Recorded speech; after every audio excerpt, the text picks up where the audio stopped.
अदल और इंसाफ का मतलब कानून के सामने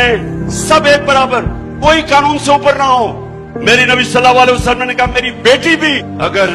जुर्म करेगी तो उसको सजा मिलेगी, मेरी बेटी भी कानून के ऊपर नहीं है। और उन्होंने ये भी कहा कि तुम्हारे से पहले बड़ी कौमें तबाह हुई जिधर ताकतवर के लिए एक कानून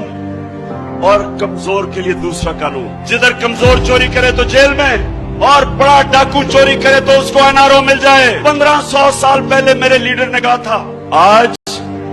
आप दुनिया का नक्शा उठा के देख लें, एक चीज फर्क करती है अमीर और गरीब मुल्कों में, खुशहाल मुल्क और जिस मुल्क में गुर्बत है, एक चीज फर्क करती है, जितना अमीर मुल्क उतना ज्यादा इंसाफ, जितना अमीर मुल्क उतने ताकतवर डाकुओं को वो कानून के नीचे रखते हैं, जितना गरीब मुल्क हमारे वाला हाल है वहां कि चोरी करके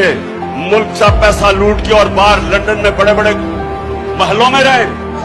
मुल्क में आए पैसा चोरी करने, लूट के बाहर ले जाए, और हमारा इंसाफ का निजाम उनको नहीं पकड़ सकता।